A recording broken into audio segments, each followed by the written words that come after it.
Hi PB&J friends. How are you all today? I hope you're really enjoying this lovely, lovely weather that we have. It must be so nice to be able to get outside and go for walks. Maybe you have a bike at home. Maybe your mom and dad have a bike. Maybe you go in a bike or a stroller. Nevertheless, whatever your wheels are, whatever your ride is, whether it's your feet or wheels or your mom's and your dad's feet and wheels, I hope you're enjoying it. And I hope that you're having a lovely, lovely day today. Today, look at all these friends. I have all these new stuffy friends. I have like a moose and a lizard, and there's some bears. And we have our lovely bee friend. Here's Herbert the bee. Oh, look, we have our little singing flute friend as well here today. And the book that we're going to read today is one of my favorite books. It's called The Lorax. Have you ever read this book before? If you have, or if you haven't, I hope you enjoy it as much as I do. Are you ready to begin, my friends? Here we go. The Lorax. At the far end of town, where the grickle grass grows and the wind smells slow and sour when it blows, and no birds ever sing excepting old crows, is the street of the lifted Lorax. And deep in the grickle grass, some people say, if you look deep enough, you can still see today where the Lorax once stood, just as long as it could, before somebody lifted the Lorax away. What was the Lorax and why was it there? And why was it lifted and taken somewhere from the far end of town where the grickle grass grows? The old Onceler still lives here. Ask him, he knows. You won't see the Onceler. Don't knock at his door. He stays in his lurkum on top of his store. He lurks in his lurkum cold under the roof, where he makes his own clothes out of muffered moof. On special dank midnights in August, he peeks out of the shutters, and sometimes he speaks and tells how the Lorax was lifted away. He'll tell you, perhaps, if you're willing to pay. On the end of a rope, he lets down a tin pail, and you have to toss in 15 cents and a nail, and the shell of a great-great-great-grandfather snail. Then he pulls up the pail and makes a most careful count to see if you've paid him the proper amount. Then he hides what you paid him away in his snub, his secret strange hole in his grubulous glove. Then he grunts, I will call you by whisper my phone, for the secrets I tell you are for your ears alone. Slop down slups the whisper my phone to your ear, and the old Onceler's whispers are not very clear, since they have to come down through a snurgly hose, and he sounds as if he had smallish bees up his nose. Now I'll tell you, he says, with his teeth sounding gray, how the Lorax got lifted and taken away. It all started way back, such a long, long time back. Way back in the days when the grass was still green and the pond was still wet and the clouds were still clean and the song of the swami swans rang out in space. One morning I came to this glorious place, and I first saw the trees.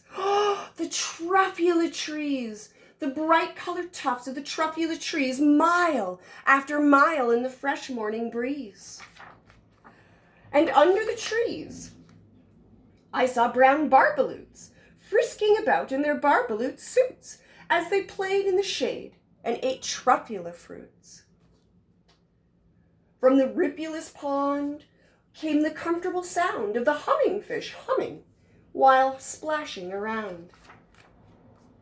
But those trees, oh, those truffula trees. All my life I've been searching for trees such as these. The touch of their tufts was much softer than silk, and they had the sweet smell of fresh butterfly milk. I felt a great leaping of joy in my heart. I knew just what to do. I unloaded my cart. In no time at all, I built a small shop. Then I chopped down a truffula tree with one chop.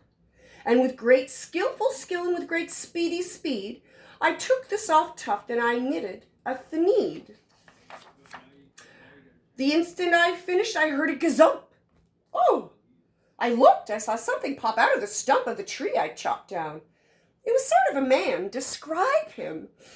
That's hard. I don't know if I can. He was shortish and oldish and brownish and mossy. He spoke with a voice that was sharpish and bossy. Mister, he said with a sawdusty sneeze, I am the Lorax. I speak for the trees. I speak for the trees have no tongues. And I'm asking you, sir, at the top of my lungs. He was very upset as he shouted and puffed. What is that thing you made out of my truffula tuft?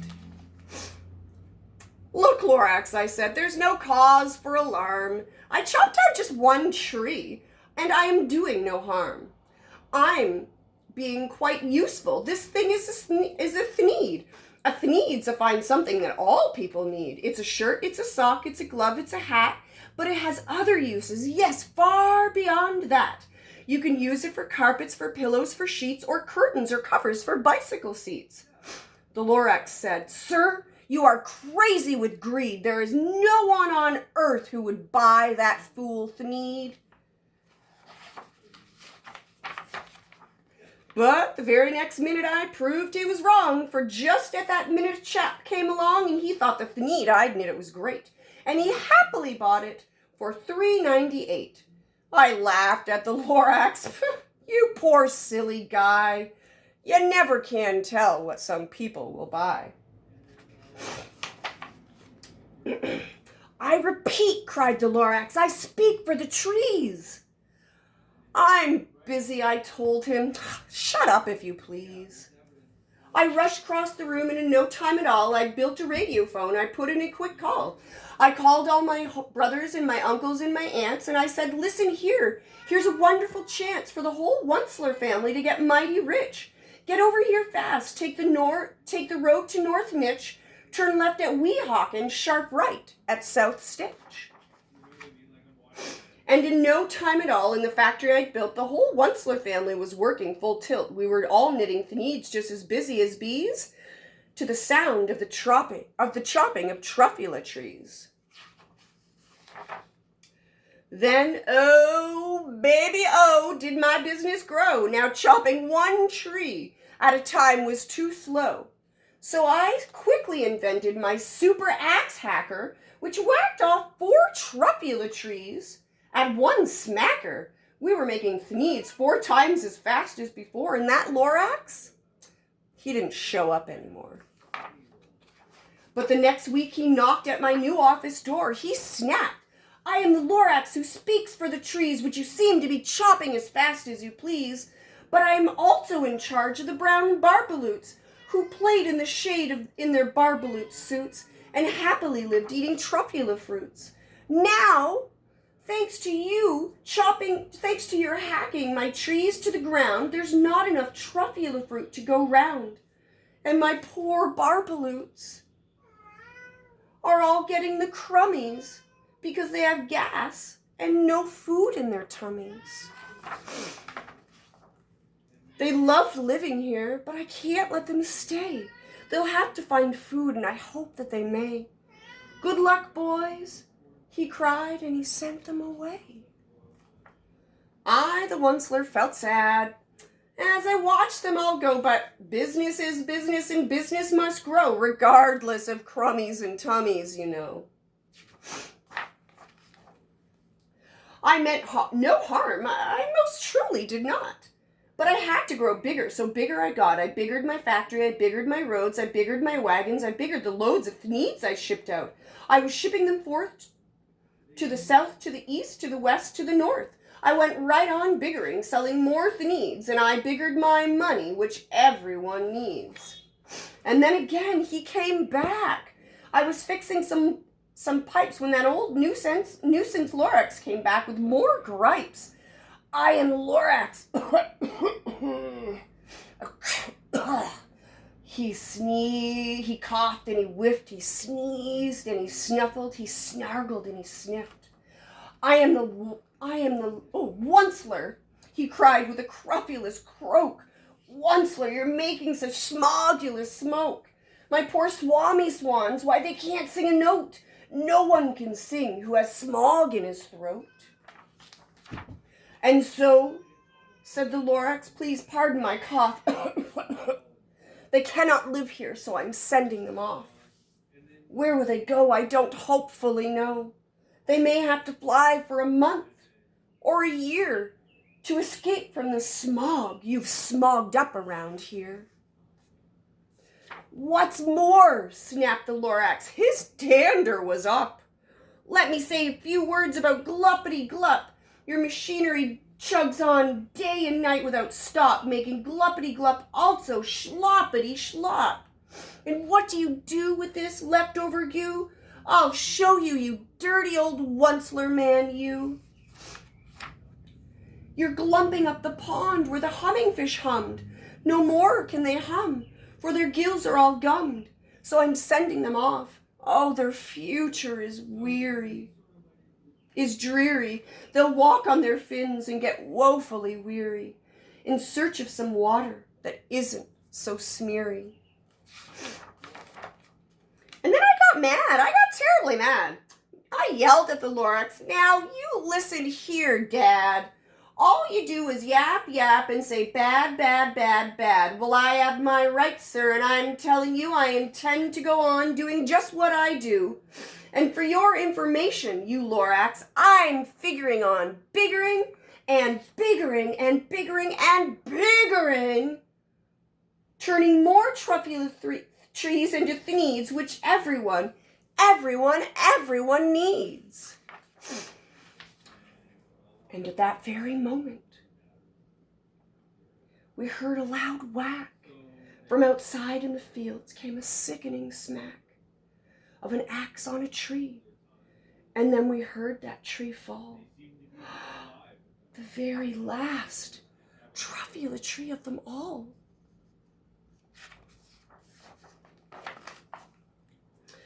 No more trees, no more thneeds, no more work to be done. So in no time, my uncles and aunts and everyone all waved me goodbye.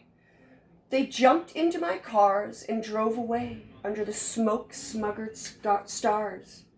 Now all that was left neath the bad-smelling sky was my big empty factory, the Lorax, and I. The Lorax said nothing. He just gave me a glance. Just gave me a very, very sad backward glance as he lifted himself by the seat of his pants. And I'll never forget the grim look on his face when he hoisted himself and took leave of this place through a hole in the smog without leaving a trace.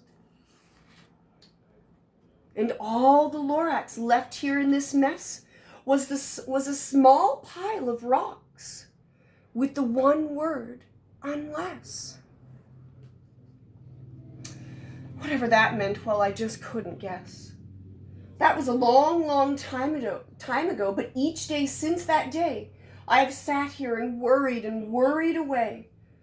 Through the years, while my buildings have fallen apart, I have worried about it with all of my heart. But now, says the Onceler, now that you're here, the word of the Lorax seems perfectly clear. Unless someone like you cares a whole awful lot, nothing is going to get better. It's not. So, catch, calls the Onceler. He lets something fall. It's a truffula seed. It's the last one of all. You're in charge of the last truffula seeds. And truffula trees are what everyone needs. Plant a new truffula, treat it with care. Give it clean water and feed it fresh air. Grow a forest, protect it from axes that hack.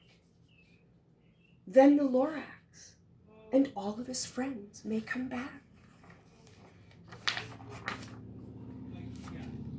The end. Well, thank you so much for listening, my friends. I miss you all so very much. And I can't wait to see you someday very, very soon. Now, I was wondering, do you, for my PB&J friends, do you have maybe some favorite books that you like to read?